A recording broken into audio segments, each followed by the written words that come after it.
Chers frères et sœurs en Christ, bien-aimés dans le Seigneur, amis et connaissances, grande est ma joie, comme d'habitude, de me retrouver en votre présence pour partager un morceau de vie de la parole vivante.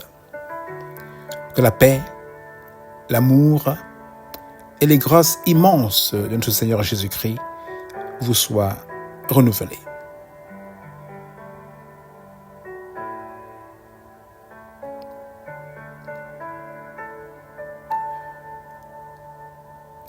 Voici la parole vivante. Oui, Seigneur, dit-elle, mais les petits chiens mangent les miettes qui tombent de la table de leur maître. Matthieu 15, verset 27. Oui, Seigneur, dit-elle, mais les petits chiens mangent les miettes qui tombent de la table de leur maître. Donne ta miette et sauve une vie, tel est le titre de ta méditation du jour. Nous avons eu un chien domestique. L'une de ses particularités, c'était qu'il savait se tenir au bord de la table pendant que nous mangions, non pour prendre un plat entier, mais simplement quelques miettes tombées de la table. Nous savions bien qu'il n'avait pas un repas régulier comme nous, mais qui peut mesurer la différence que ces miettes tombant sur la table faisaient une différence dans sa vie. Ce jour-là, au moins, ce chien ne s'est pas endormi affamé après avoir goûté à ces miettes. Chers frères et sœurs, amis, beaucoup de personnes autour de nous dorment affamées, alors que nous jetons nos miettes de nourriture. Beaucoup manquent de quoi se vêtir, alors que nous jetons nos miettes d'habits. Beaucoup croupissent dans les prisons, les hôpitaux, les maisons de retraite sans personne pour leur rendre visite, alors que nous gaspillons les miettes de notre temps.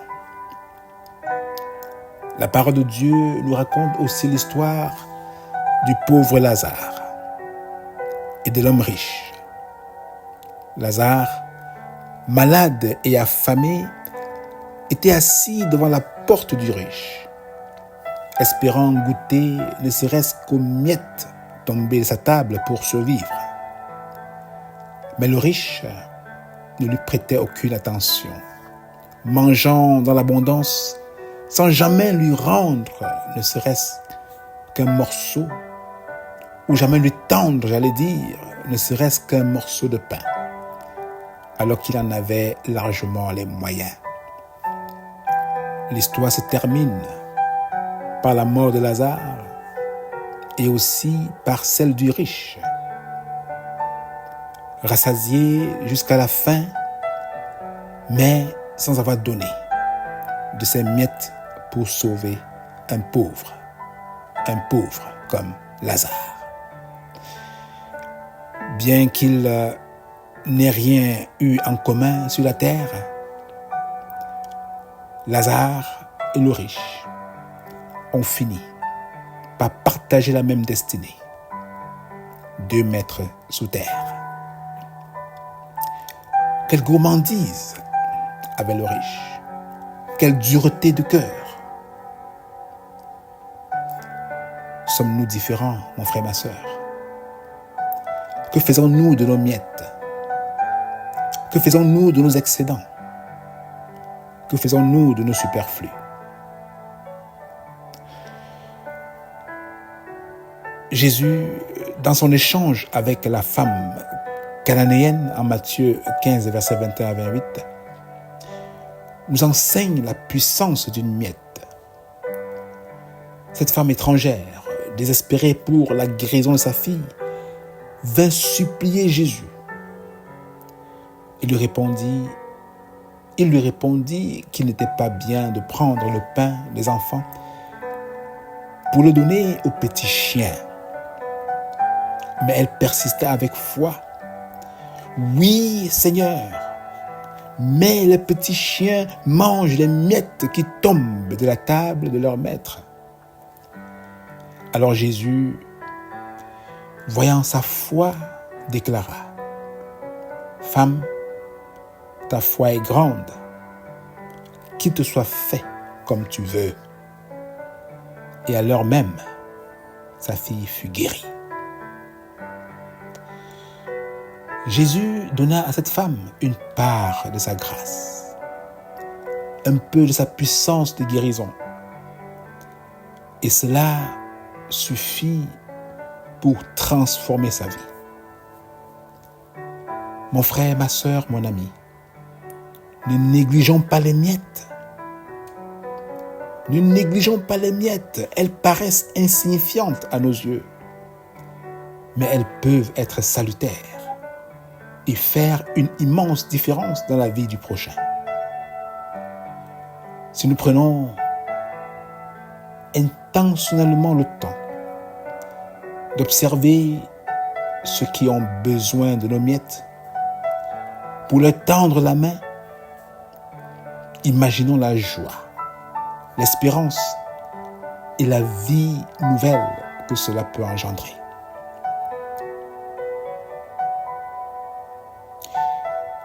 As-tu une miette dans ton placard, mon frère, ma sœur?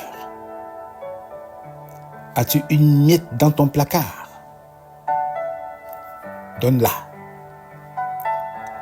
As-tu une miette dans ton réfrigérateur? Donne-la.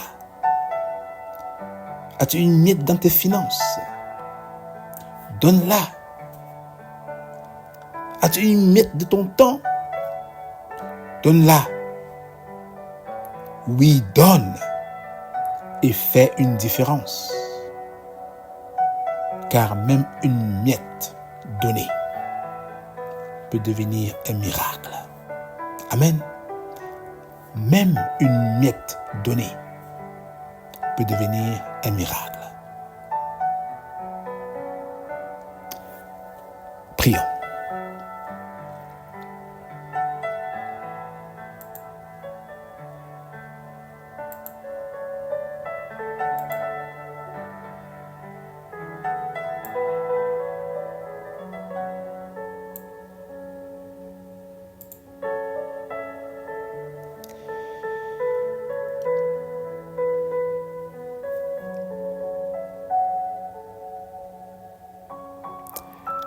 Seigneur, faire une différence dans la vie d'autrui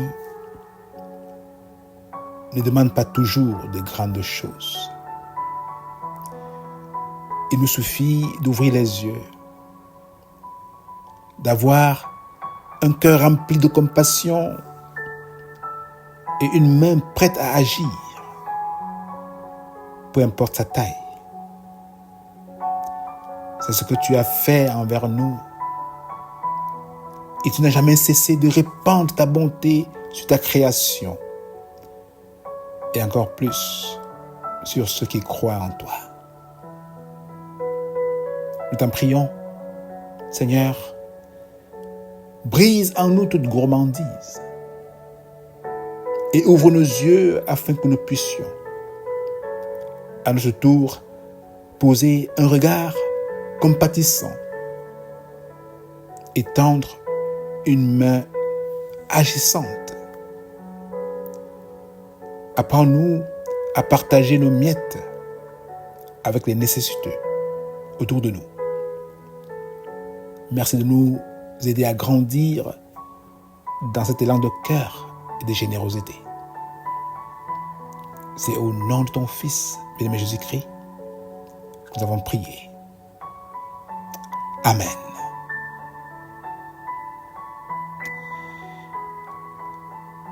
Sois béni mon frère, sois béni ma sœur et passe le mot afin que d'autres aussi ne puissent pas gaspiller leurs miettes, mais qu'ils puissent avoir un regard compatissant, une main large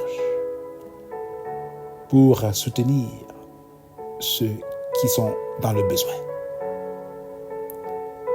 Partage cette bonne nouvelle et contribue pour ta part pour la propagation de la bonne nouvelle de Jésus-Christ. D'ici à ce que nous revoyons pour une prochaine édition de la parole vivante, je vous laisse dans ses bras d'amour. Lui qui sait prendre soin de nous, qui vous protège, qui vous bénisse, qui vous fortifie, qui vous guérisse, et que dans sa grâce, il vous donne de goûter à une de ses bontés. Soyez bénis, bonne journée et à très bientôt. C'était votre serviteur, Kelly Brown.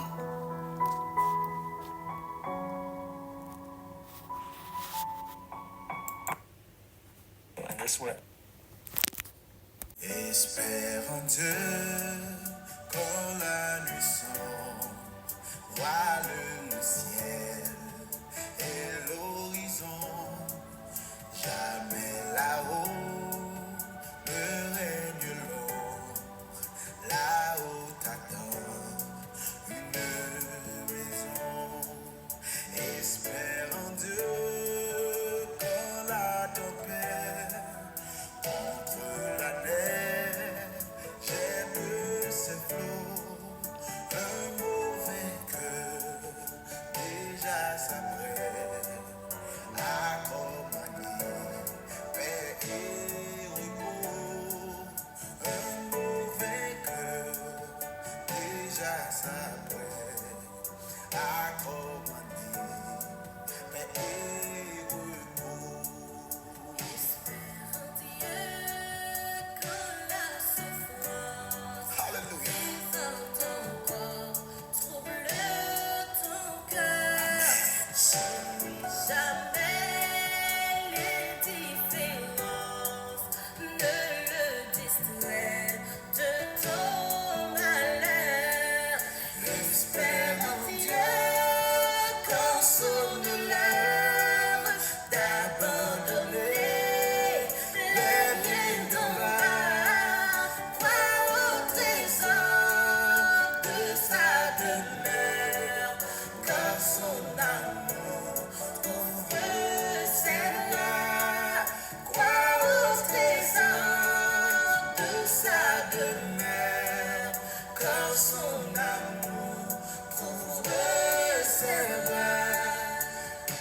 Espérons Dieu quand on t'oublie ou qu'on te raille avec des dés pour te sauver.